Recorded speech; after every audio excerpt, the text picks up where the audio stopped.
Hello, I'm Alistair McIntyre for Electric Scotland. It's been some time since I've done a wee video chat with you to tell you what's going on the website. One thing you might notice is that since I last did my last video, I got rid of my moustache. So that's a big change. But if you haven't been to the site in a wee while, when you go there you'll see we have a brand new menu and a brand new logo. In actual fact, the logo was one that was created way back in 1997 when we did an exhibit at the PC World show in New York. My friend Steve May at the time, he went and designed the logo and printed them out in some t-shirts and stuff like that. But unfortunately we lost the graphics, so we kind of never had a decent one to put back up. But I've just recently found a very good graphic designer here in Chatham, and she's done an excellent job in replicating that logo for us. So it's now incorporated into the site, so that's going to be a kind of new thing that you'll see when you arrive. The other thing that we've done is that we've also produced 2 news feeds. Now that's it's kind of interesting because they're both RSS feeds, so that means that if you can take those kind of feeds into your browser, you can get either of our 2 feeds that we're doing. The first one is the What's New on Electric Scotland feed. So if you click our What's New button in the menu, you'll get that displayed to you, and there we show you the last 100 items we've added to the website. The other feed is kind of brand new in that it's what we call a Scottish and Scots diaspora news. There, that was created because I was being asked by quite a few people if I couldn't do a small news page that would be updated daily, where people could just pop in there every day quickly and see if there's anything new and interesting about Scotland, or for that matter the Scots in the diaspora. So I said I'd have a go at doing it, and I've been running it now for a few months. So essentially just go to electricscotland.com because it's on the index page of the site, and if you scroll down a little you'll see the heading Scottish and Scots Diaspora News, and then you'll get the up to 50 stories basically. So when the 50's up, if I add a new one, the old one drops off basically. With both feeds, when you click on any link, it always comes up in a new browser window. So that can be useful because in both cases I put a little link on each one saying get the code here. What that actually means is if you have your own website or blog and you click get the code here, that will just give you a little bit of Java code which you can embed into a page of your website or your blog, and that will then display these news feeds. So it's a way of giving you a way of getting some dynamic content on the site. And I do know there's a lot of clan websites out there who have some difficulty updating it and getting stuff new. So this would be a way that you could put up some news and know that having done it, you don't need to touch it again, because anyone that views it will automatically get the latest feed. So that's a couple of new things we've done. The other thing I created was if you go to the Scottish and Scots Diaspora News, there's a link immediately under the title which says do check out our Scottish Independence and Scotland's Future section. Now this is a completely new section that I built on the site, but bearing in mind that it's all to do with the referendum about whether Scotland should be an independent country or not, and that happens in autumn 2014. But essentially, being a history site, I wanted to be able to try and document the main goings on in the debate and take us right up to the decision that we actually make when we vote on the referendum. What I've tried to do here is when you go to that section, you'll find there's a whole load of topics listed. So for example, if you're interested in Scotland's oil and gas and what that could mean for an independent Scotland, we have the information there. But we also have sections like Scotland and Europe, which is really down to should we be a member of the EU or not. So we've got finance, we've got taxation, so tons of topics. So you could gradually work your way through each topic to learn about the issues. Now, I will say I'm doing my absolute level best to try to be unbiased, because I personally, now I live in Canada, cannot vote in that referendum. So it's not for me to try to persuade any Scots of how they should vote. All I'm trying to do is to put good information up that you can read and make up your own mind. Now, I will give you an example, or two examples of what I mean by this. For example, Alex Salmon just recently put out his 70-page booklet about Scotland's economic future. So I have actually put a link to a page about that. And on that page, you'll get a summary of all the highlights from the booklet. But there's also a link, you can download the entire thing as a PDF file. But to be on the unbiased point, underneath that, I've also put the Yes campaign's rebuttal to that leaflet and highlighted what they're saying. So you'll get both points of view, and really at the end of the day it's up to you to make up your own mind. In fact, the newsletter that I've just put out, went out this morning, is I've been talking about the referendum in that particular newsletter because I believe that this is critical, that everyone that can vote in that referendum must do the best they can to understand the topics of independence and make up their own mind whether we should be independent or not, or would we be better sticking with the UK. It's not like a party political vote, this, because if you get it wrong, or the party you brought in starts to do things that you don't agree with, well, in 5 years' time you can vote them out. But there's no such option here. If you vote for independence, you've got it, and that's you stuck with it for generations, quite literally. So that's why I feel it's important that everyone that can vote in this election should at least make an effort to learn about what's going on and the issues. And then when you do vote, at least you vote with knowledge. And I'm also, in the Scot News feed, I am making a point of putting up any news stories about the referendum debate, because that'll keep you up to date as things go along. Now, I say I will be adding other information to our section, but I'm not planning on doing it every day or anything like that. It's just that if something comes out that I believe gives you a really good insight into a particular topic, then I will make a point of putting a link to that in that section.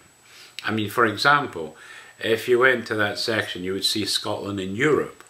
And naturally, Scotland in Europe is all really about a debate about whether Scotland as an independent country should be in the EU or not.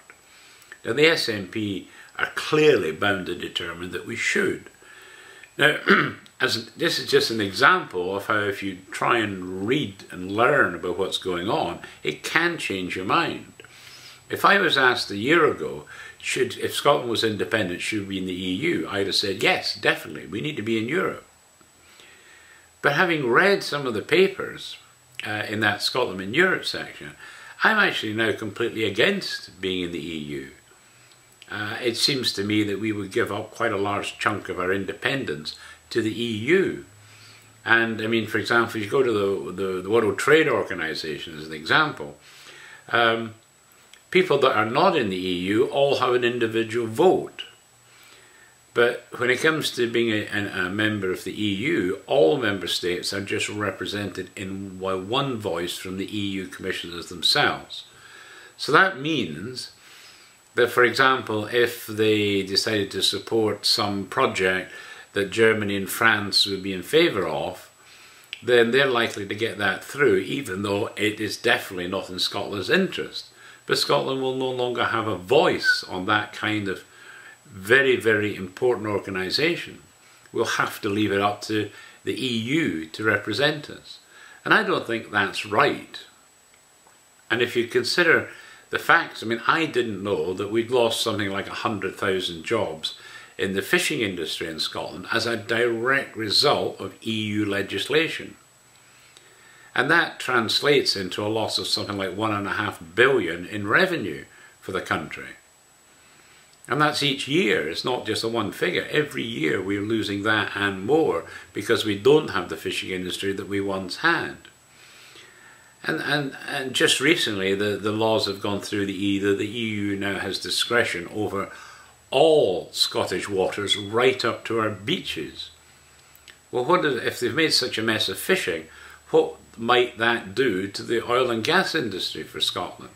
I don't know, but it just raises uncomfortable points in my view. So that's why I hope that the information I put together in that section will help. And I say, if you take the time and trouble to go to it and maybe take one topic and read through that, and then as you get the time read another one, then over a period you'll really build up a store of good knowledge. And then by me keeping you up to date in the Scots news feed about developments, then you'll be well prepared to do an informed vote when we get that referendum in autumn in 2014. So that's another important thing we've done. The other thing I've been focusing on of late has been doing the history of places in Scotland. Now that's an area that I feel it's good from the point of view of genealogy, because obviously if you find out your parents or grandparents or whatever came from a particular area in Scotland, then with a bit of luck that area will have a book about it on my website, so you can learn what it was like maybe when they were actually living there, because after all they are history books, and most of the history books I put up are antiquarian, so were probably printed no later than about 1912, and obviously some of them into the 1800s. It's also good from the point of view if you're going to travel to Scotland and want to base yourself in some place or other. Again, if you check the site, you might well find again there's a history book about that place that you're going to stay in Scotland, and you can learn all about its history from the site. So I've continued to work on that. I think we have over 100 places, full books in over 100 places in Scotland. So I think I'm getting towards the end of that. I would imagine by the end of this year I'll pretty much have finished that, because I'm finding it now difficult to find any books about new places in Scotland. So, but I've still got a few more to do, books to do. The other startling information I discovered, because I'm not one for really looking at the stats for the site, because my target way back was that all I wanted to do is get 1 million unique visitors each year to my website, and I achieved that many years ago. And so ever since then I've not been that particularly interested in it, and it can be a year between me looking at the stats. But I did look at the stats recently, and I was totally gobsmacked and amazed to find that there's been a huge increase in people coming to our site for children's stories. Now the thing about children's stories is that when I created the site, I hoped that the young people would read the histories and get to know about just how good Scotland's been in history, both at home and abroad. Because when you left Scotland, what the Scots achieved when they left Scotland was just amazing. I mean, it's a whole new story. So I thought to myself, how can I get more kids to come in and that might read some of these histories? And so, mainly through a friend of mine, we developed, we've now got something like over 800 children's stories on the site. So that, I mean, if you read one a day, that's going to keep you going for a few years, for sure. But I hadn't quite realised just how big that section's become. So much so that actually the children's stories for animals is actually the most visited page of the site. I was kind of gobsmacked. Because it never was, always was the index page of the site. It was by far the largest, but no longer it seems. And children's stories are right up there as well. And in fact, a Robert Burns section has become hugely important as well. In part that's because of Frank Shaw, who does a column called Robert Burns Lives. And I think I just put up the 176th article in his series. And that's a seriously good information about Burns. Some of the top Burnsians in the world have produced articles for that series.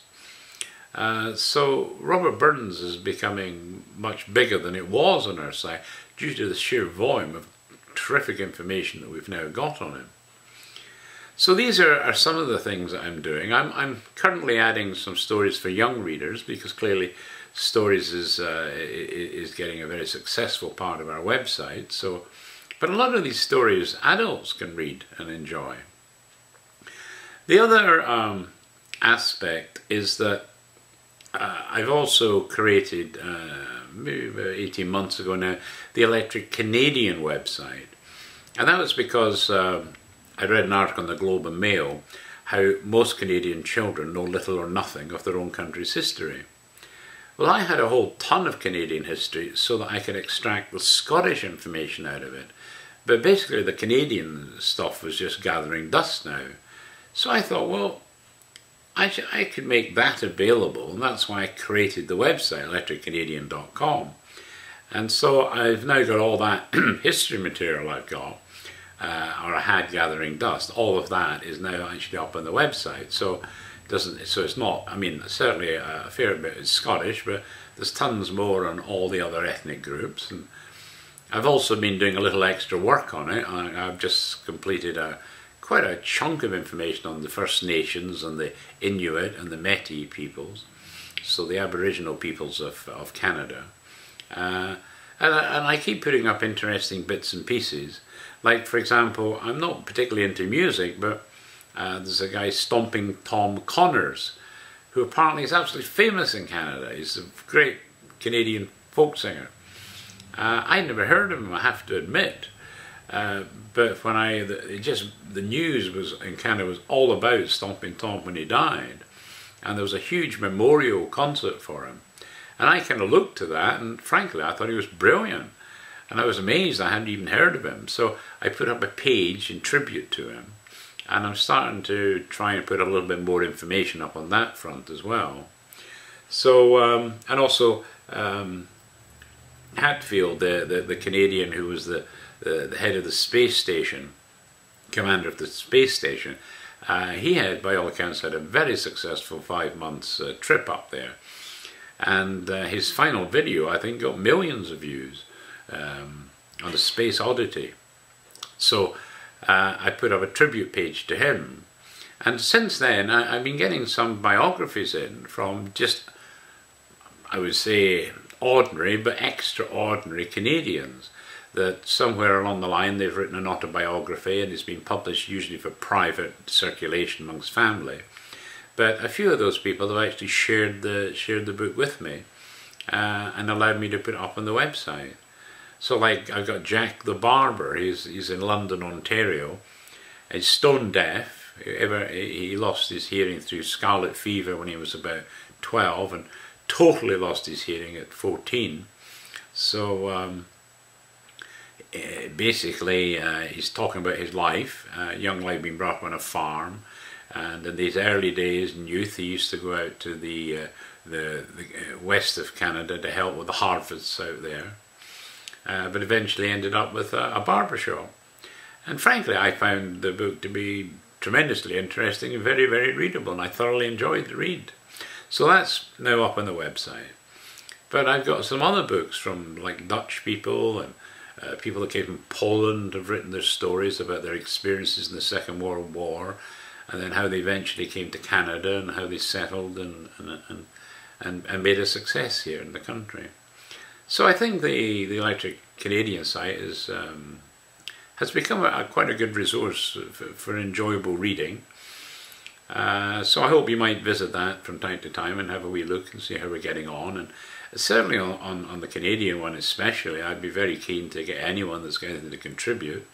I mean, I'm trying to do some of the ethnic histories. I'm not getting very far because it's very hard to get information out of people, I have to say, which is a shame. But I've got some information up on the Dutch, the Germans, Jews for that matter. Clearly the Scots are there, but certainly I think there's a lot of people out there who could contribute articles and stories from their, even from their own family life, you know, and I'd be more than happy to put that up in that section.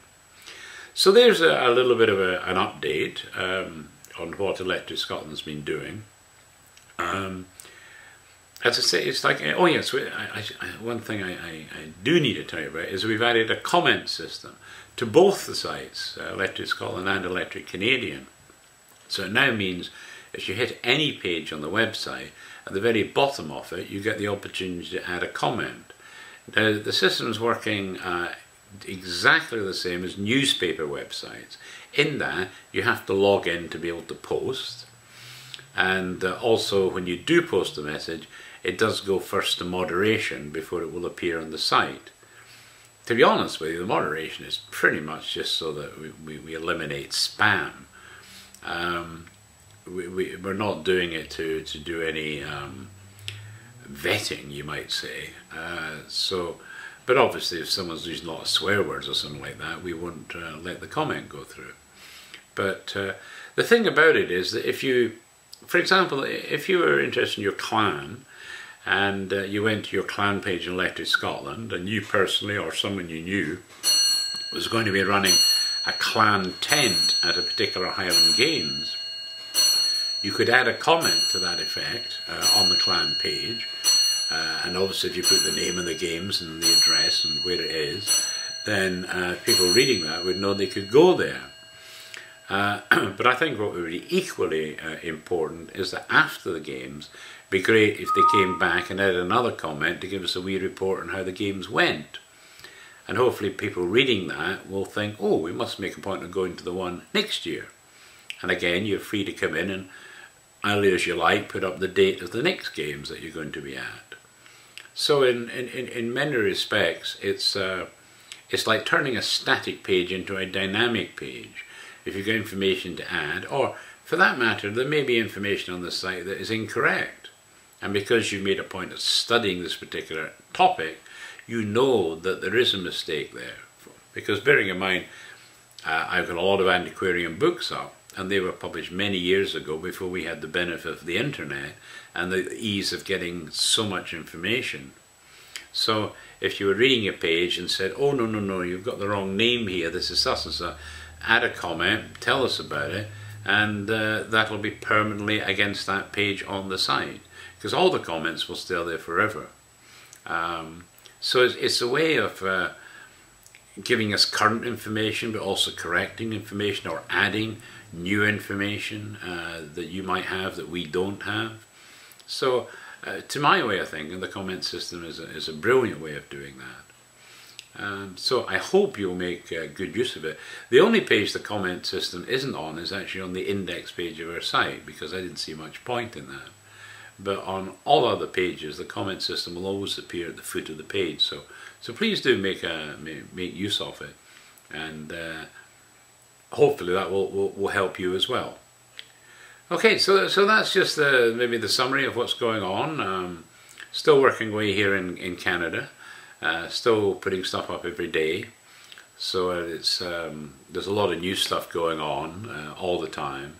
As I say, if you went to like our What's New page at the moment on Electric Scotland, you'll get a listing of all the last items we put up. For example, there's been a new article in the Robert Burns Lives section, where we've also got two columnists working with us now. Is Christina McKelvey. She's an SNP MSP, and she was doing a weekly journal with us. She's now started it back up again, so every week we're getting a wee article from her. And we've got a new woman, Tasmina Asmin Sheikh, Tasmina anyway is correct. She's actually going to be running to become, in the next election, European elections, she hopes to become the first woman MSP elected in Scotland. But she's also like chair of the Scottish Asian Women's Association and so forth. She's a very talented individual, and she's basically agreed to put in a weekly article to us, so we're getting that going as well. We're also reactivating the Lossiemouth group. You might remember about a couple of years ago we were hoping we could persuade the Lossiemouth community to get involved in telling us all about their community. But to get that happen, we needed locals to get involved, and unfortunately the locals didn't get involved, so it kind of was a dead area, although a lot of great information up about Lossiemouth was there, and it still remains there. But just recently one of the local residents has started up again and says, hey, I'll send you some new articles and I'll start talking to some people and see if we can't get things going again. So hopefully that might get something rolling with Lossiemouth again. We're also doing areas like criminal justice system, prison service in Scotland. We've just completed a book about that, which I think was actually very interesting myself. And actually it gave a kind of new look at things. In fact, I would imagine people in the prison service today could probably learn quite a bit by reading that book. And then there's things like, I found a whole load of copies about the annals of Scottish natural history. These are all PDF books. I haven't OCR'd them on, but what I'm doing is every week I'm making one of the old volumes available for you to read. I got to admit, they're quite technical from the zoological and botanical point of view. A bit over my head, some of it, that's for sure. But if you're into that area, I think you probably find these books fascinating. It's like we've been posting up the Scottish Historical Review. So each week we take a new issue. I think we're working on I think it's the 1899 edition, or 1890 edition at the moment. And there's usually 6 editions for every year. So that's going up at the moment, so you can have a read of that. We're doing the work, the life of Robert Napier. He's the one that started the Cunard line way back, and basically he's the one that's considered to be the guy that really built the Clyde to be a major shipping centre that it became. So again, that's a kind of interesting biography, and it gives you an insight into how he did all of that. So there you go. Anyway, I won't ramble on anymore, just to say a lot of interesting stuff going up on the site, places, but I say please do have a look at both our news feeds, make use of them, do make use of our comment system, and certainly I'd urge you to start getting prepared for the referendum next year in learning what you can about all the issues that will make you decide whether to support independence or against independence. So, hope you'll take time to visit us and get involved. Look forward to seeing you on the site. Bye-bye.